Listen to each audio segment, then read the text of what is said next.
This might be the most overlooked manual grinder in the entire market.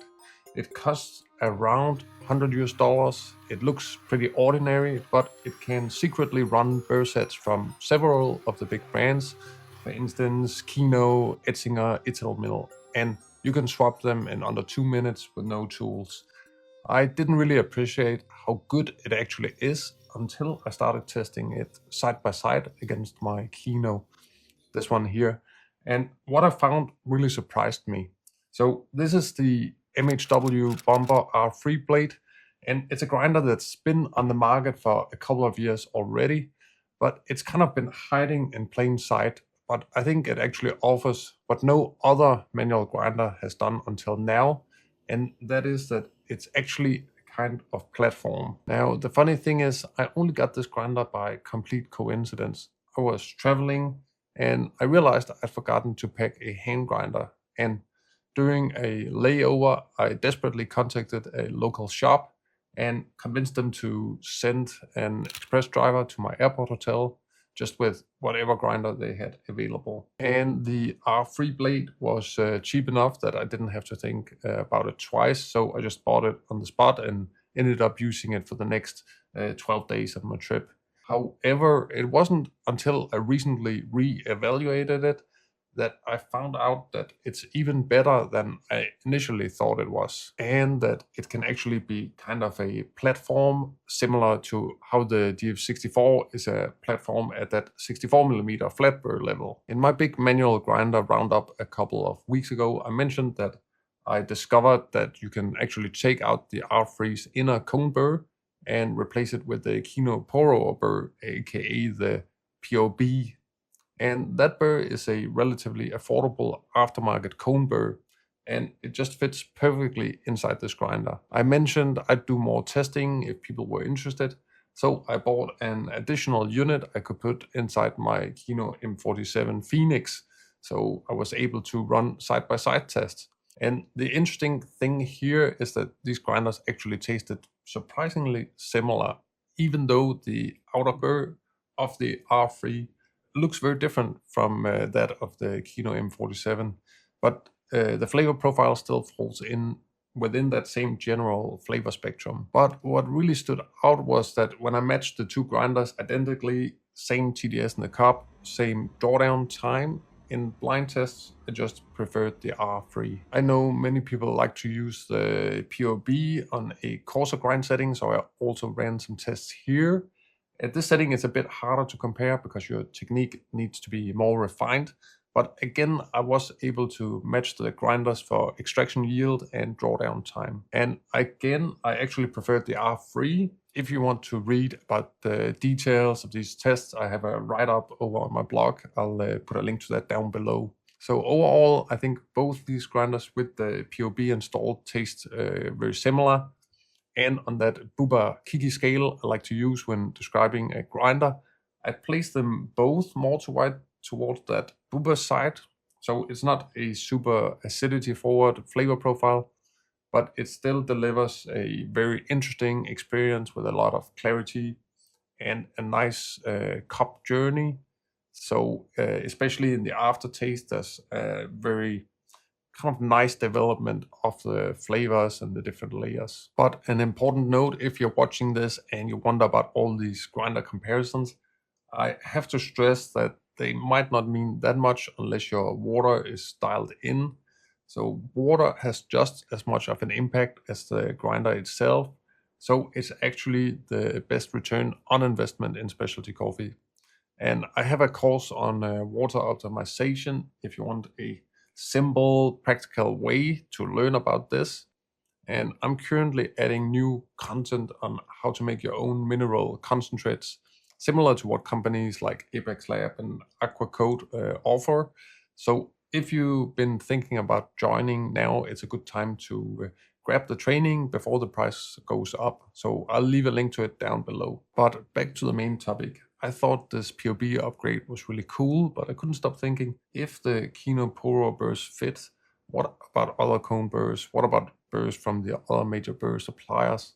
That would actually turn the R3 into a platform in itself, kind of like how the DF64 is the platform for 64mm flat burrs. This could be the platform for cone burrs. So let me just show you how easy it actually is to change the burrs. So first, take off the handle and then twist it to the coarsest setting. Take out the catch cup and then you just push underneath the burr, and then that exposes this ring here, and then you just twist it until it comes off. And now the axle and the inner burr just pop out like so. And now it's quite easy. Just take off the disc here and the spring. And now you just lift off the stock burr. And then we take the Kinu POB burr, slide it in, and then put back on the spring. Take the ring. Make sure this little dimple here is turned up.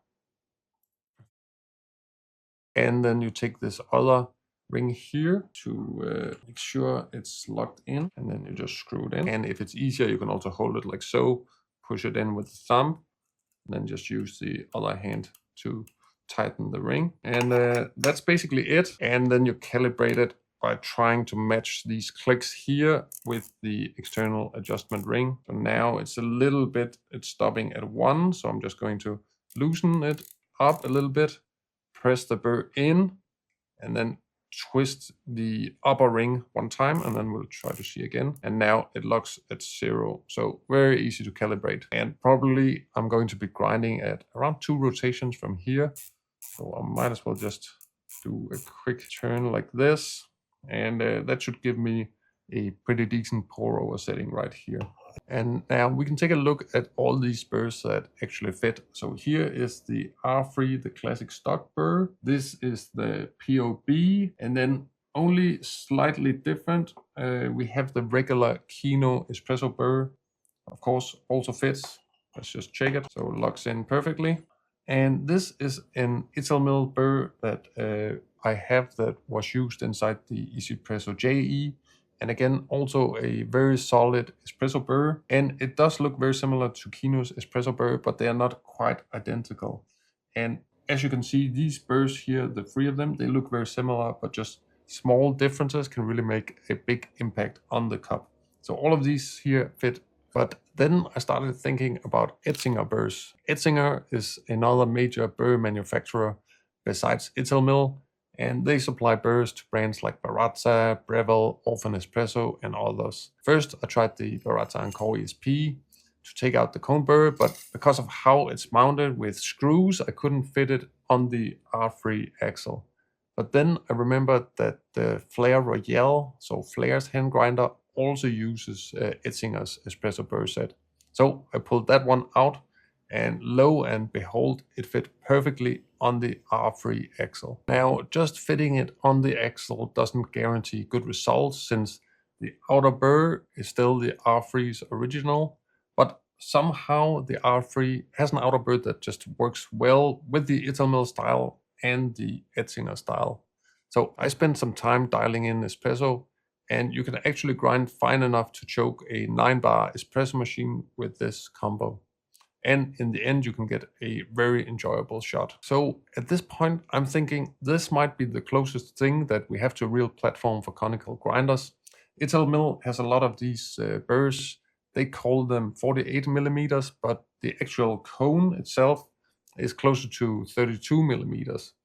Etzinger also has many different burr sets in the same size. You just need to make sure that the axle diameter, so this hole here, matches, and that they have these holes here on the backside, so there's something for the pin to grab onto. The cone burr I used from the Flair Royale is more espresso focused, but Etzinger also offers others that are more suited for pour over. So I've tested around 4 different combinations so far, but there are probably around 8 different cones that fit, perhaps even more. And this grinder here, which you can get for around $100 is actually a really good platform because it comes with that external adjustment. The catch cup is nice, magnetic. The handle offers good leverage. So at the same time, you have all these customization options where you can experiment with different burr geometries depending on what you are brewing. And you also have to remember that SSP burrs, when you want something for a flat burr, those are often $200 or more, whereas these cone burrs here are much cheaper, probably somewhere around $30 to $50. That's a quite common price. So I really feel like the POB is a big improvement for pour over compared to the stock burr. And the Etzinger cone also seems to be better for espresso. And a nice bonus with both of these upgrades here is that the grinder actually becomes faster. That also means that you need more torque to grind, but personally I think that's a good trade-off. The R3 also comes with built-in sieves. There are 5 different sizes, and they're easy to install, but you don't have to use them. But it's something you can experiment with, shaking out some fines, and that can add another dimension. So if you're someone who loves to tinker and experiment with different brewing variables, this is basically a playground. It does take me a long time to test grinders and compare them, and I don't have access to all these different Etzinger cone burrs out there. So if you try any of them with this grinder, or you try it with the POB, then it would also be really cool to hear what you think about these combinations. So let me know down in the comment section. And that's it for today. I'll see you in another coffee video very soon.